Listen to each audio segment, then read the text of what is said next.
So today we're going to look at Gerber's MP600. So this multi-tool isn't anything new to the market, but it's the tool that Gerber says is most used by the military. So if this is supposed to see a lot of military use, we're going to kick the crap out of it today, show you the ins and outs of it, but also thrash on this thing and see if it can handle really hard abuse. So let's get started.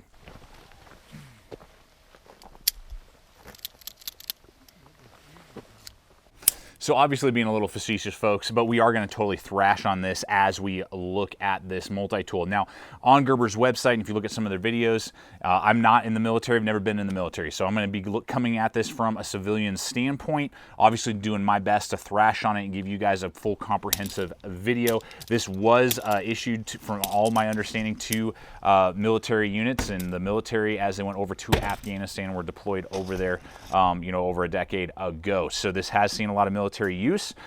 Just because that says that does not mean it's a good multi-tool. I'm going to be giving you guys a full walkthrough of it. There are things I love about it. There are things that are kind of annoying to me about it. Now, I went over to Amazon, dropped $37 on this model, so I will have links in the description below throughout this video. If you see value at the end of this video in this multi-tool and you guys use those hyperlinks, helps me get out there, purchase items just like this to give you full comprehensive videos to help you spend your money wisely. So I always appreciate when you guys use those hyperlinks that we offer below. But yeah, let's go ahead and look at what this has to offer for, less than $40, a USA made, mid-size multi-tool that's being issued to the US military, and whether or not it's going to be a good civilian tool and whether or not it's just going to be good for you. So let's go ahead and see what this thing has to offer. So the first thing I want to hit with you is that this, to my knowledge, was the very first one-handed deploying plier, which is super cool. So with just a flick of the wrist, you can easily open this guy and get to work. You don't have to do two hands and, twist it open like most Leatherman tools, like most other multi-tools on the market from SOG or whoever. Now, companies like Leatherman and SOG have started to mimic this, and offer their own kind of designs on a track. And that's how this thing operates. It's just on these two little tracks right here. You just flick it, it slides right out, boom, you're good to go. Then you depress these two little buttons right here, slides back into place and keeping it closed so then it will not open.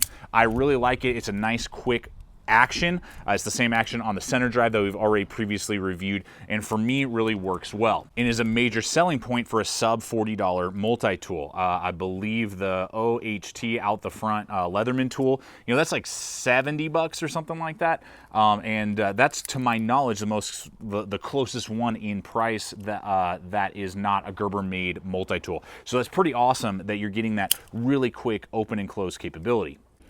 One thing to note with most tools in this size range, no spring-loaded feature. It is just a manual feature that you'll be using when you have this multi-tool.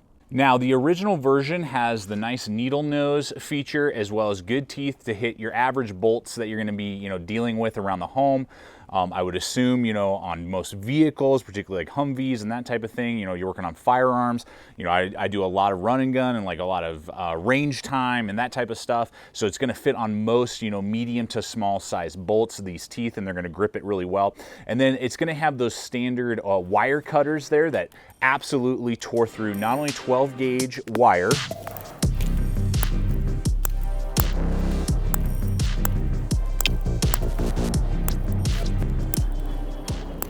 stripped that 12 gauge wire really easy.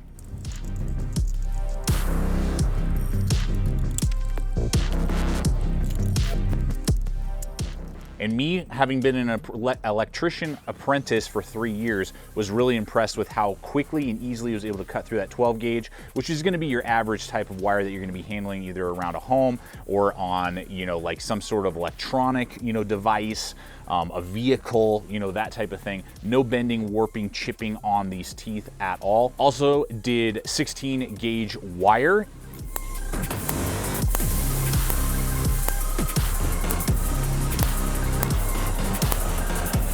Which would be a great, type of wire that you'd be handling, maybe making trip wires, you're, using it to bail, tie stuff up, fix things, that type of stuff. Again, no issues. No chipping, wearing out, or, you know, damaging of the teeth, which is the major concern when you're looking at wire cutters, particularly if they're not replaceable. You know, you don't want to have to deal with that or be concerned that the steel and the heat treat on these teeth are going to bend and warp because it's not done well, and then you're going to have a damaged wire cutter that's useless. I have not seen that with this MP600. Works very well and slices through really nicely, and does include a set of crimpers back here as well. Now, there are several versions of the MP600. I will have links below to all of them. This is actually the bladeless version. I did purchase that a long time ago, and it's a fantastic option if you're dealing with a lot of TSA or travel, and you don't want to constantly be dealing with having to store your multi-tool in check-in, but you want a full-size multi-tool. This is a great option for travel. But you can see here that this does have the replaceable teeth, which are also really awesome. I totally dig that. And they do have a more expensive, definitely military geared with front sight adjustment tool and a couple other tools to help take your bolt carrier group out of your M4 or your AR. Those ones, this bladeless one's going to run about 50. Those military ones that are absolutely, you know, tied in for the military with those extra tool pieces that we will not be looking at today, those are going to run you about 75 to 80 bucks. And those will also have those replaceable teeth options. But I'll be honest, if you don't need the bladeless version, but you like the replaceable teeth concept, in my opinion, I would just go with the center drive. You are going to get a couple more features. It's a little bit larger. It has some great options, bigger knife blade that is quicker to open, screwdriver bit. You still get a lot of the like adjustment tools depending on the kit that you get for like front sights and those type of things. And it is spring loaded on top of that, and you are going to get those replaceable teeth. So just take that into consideration, that if you are going with the replaceable teeth, like full size, you know, $80 option, I think it would be better to spend an extra $10 to $20 on the center drive and just go in that direction. But for the budget-friendly option with non-adjustable teeth, very impressed, and I believe they'll last a very long time without chipping out or getting damaged with lots of wire cutting. Now, there are a few sheath options out here, but again, on this budget-friendly version, you are going to be looking at a nice heavy-duty nylon. It's got the Gerber logo on the front. It's got two different belt attachments that would easily be able to fit through your average belts, and you can kind of even hang it upside down if you want. However you would like to attach it onto a belt, it's going to be very easy to do that. Now, I believe I've said it already, USA made out of stainless steel. You're looking at 5 inches from front to back when it's closed out like this.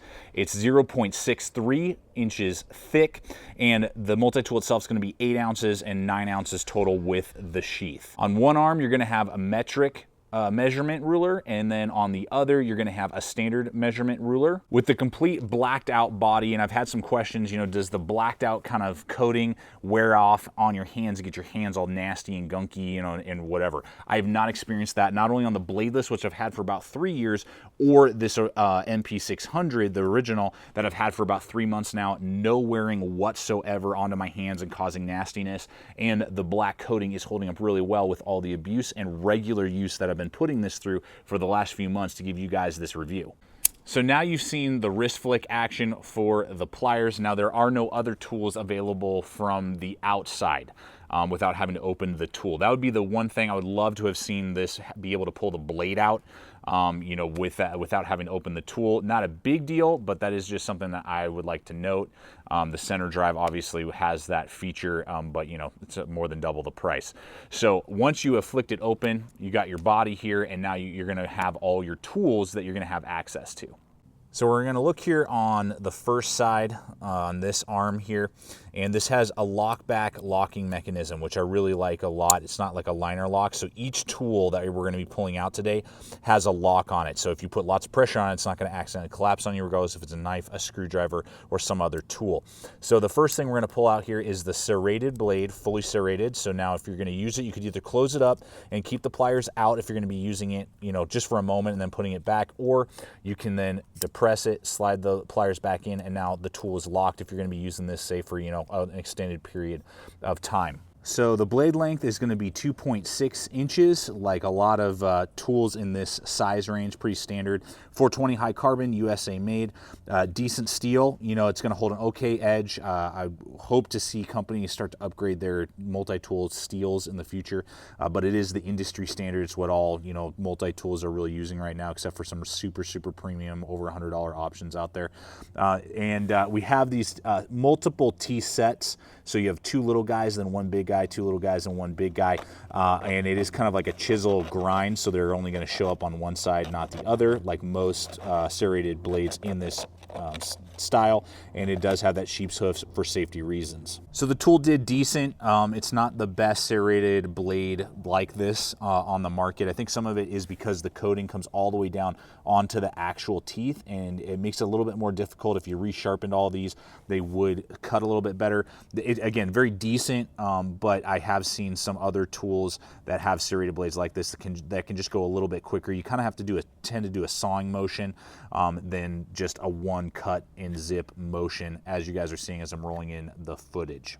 Then when you're done with that, you would again just release the pliers, open it up, disengage the lock, close it back in.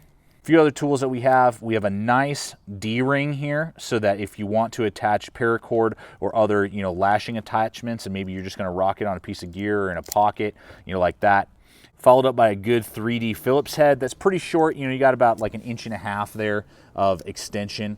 So you're not going to be able to get into kind of tight spots with the size of the arm here. So this is for pretty short, you know, easy, minimal stuff, but because of the 3D capability that they've put there, very nice, and going to get your basic Phillips head screwdriving done. Easy to do, easy to get good torque on the screwdriver. Finally, you do have that can opener option, so you can get to your food if you needed to in an emergency situation, or, you know, military rations that would have that and have that necessity. On our other arm now, we're going to look here first at the file.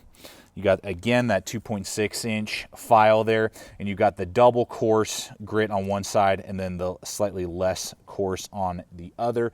So then after that, we have 3 different size flatheads as well as the bottle opener. So if you're in the military, after an op, you can enjoy a nice, cool, refreshing beverage. Or for us civvies, just, you know, a good time. And you need a bottle cap opener, always good to have. And I really like the different sizes, particularly this ultra thin one that can definitely help, you know, with working on like your bolt carrier on an M16, M4 or AR, and do some gun work, you know, do some firearm work with this smaller one that some multi-tools do not offer. Then you got your rather large, kind of thick one, and then you got a medium-sized one down here. So really like the 3 flathead options, whereas a lot of multi-tools in this size range will just give you 1 flathead option, and it tends to be a little thicker, not quite as easy to work with. Finally, last but not least, we've got our 420 high carbon blade. Again, 2.6 inches. It is a hollow grind, not a chisel grind. It is ground in on both sides. It is like a Warncliffe design, so there's no belly at all. It's got a good, decent thickness on it there, and with just the design of the tool, easy to grab. I really like that it's in this design where the tool and the knife is in line with the top of the handle, so it's very ergonomic for you to cut with. A lot of the one-handed deployment options out there, the blade is on the bottom, so you're quite far away from it when you're bearing down, and you don't have quite the control of tools that have this option up here. So it's just a little bit more controllable. 420 high carbon, decent for the market. You know, it's what you're going to see on almost every single multi-tool. Again, it'll resharpen real fast, really easy to, you know, get sharp out in the field, you know, for military use again, but it's not going to hold that edge very long. And it was definitely a decent cutter from everything that we saw, regardless if it's going through, you know, nylon rope, paracord, seat belt, cardboard, rubber, plastics, you know, all those different things. You know, now this would not be your main utility tool. This is a backup, or, you know, if you're already working with your multi-tool and you're like, oh, I got to cut this, instead of you fumbling around trying to find your other knife or whatever, you can just use this guy, and you don't have to worry about damaging your either combat knife or you know, your utility knife, depending on, you know, how you're using this, if you're in the military or if you're not and you're, you know, just using it for whatever the case may be. So it's decent. There's no belly on it at all, and you'll have to sharpen it up quite frequently, but for the market, it gets the job done. Is very competitive with most other Leathermans and other Gerbers, SOGs, and other multi-tools that exist out there. So wanted to take a few more days to stew on the MP600 and give you my final thoughts on just the overall design. I think for under $40 or that price point, you know, $40 or less, USA made, the one-handed deployment, all the tools that it offers. I think that it is a great option with this caveat, as long as you're not looking for something that's like a camping, backpacking multi-tool. For me, if I'm looking for something to go in like a survival kit for the outdoors, for camping and hiking and backpacking, I look for something with like an awl and a wood saw and maybe one or two other tools that the MP600 does not offer. I believe the MP600, obviously being a military design multi-tool, is great obviously for that type of use. Those of you who are looking for an EDC like around town, you're a handyman, you're a construction worker, those type of scenarios, and you're looking for that type of use, I believe the tools that this has to offer are where this is going to be best suited, or for go bags or bug out bags, as long as you're not really concerned with being out in the woods for an extended period of time. I just prefer to have wood saws and awls and some other things for those particular types of multi-tools, because I'm out there a lot in those areas. So just kind of weigh that. Where do you think you're going to be using this tool the most? I think it's more of an urban design than, say, a backpacking wilderness design. That would be my only caveat and thing for you to consider as the purchaser. But guys, the design, the layout, the price, the quality, you know, Gerber's lifetime warranty that they offer, and they always take care of the customer. They've always done really good by me. Even before I started the YouTube channel, when I would have a warranty issue, bam, they would be on it like that and be getting me a replacement product right away without giving me a bunch of guff and problems and, you know, well, let's see, send me a photo, maybe not, you know, they're just like on it. So I really appreciate that aspect as well. And with this particular multi-tool, having just kicked the crap out of it, tossed it around, beat the heck out of it, to my use, you know, in what I look for, this thing is very durable. And I think as long as you're looking for that urban use or EDC use or military, you're going to be happy with this under $40 purchase, just like I am. So thank you so much for coming over here today, checking out the channel. Please subscribe, comment, like, share this video. Love to hear you guys' thoughts. Join the conversation. Would love to hear from those of you in the military, or, you know, have been in the military, who maybe use this multi-tool. Love to hear your comments below, hear your feedback as well, so people can make the best purchasing decision. That's what we always want to do here, is help you guys spend your hard-earned money wisely. But I totally dig this MP600 for a lot of uses and the layout of its tools. So finally, always remember, stay equipped, stay prepared. See you out there.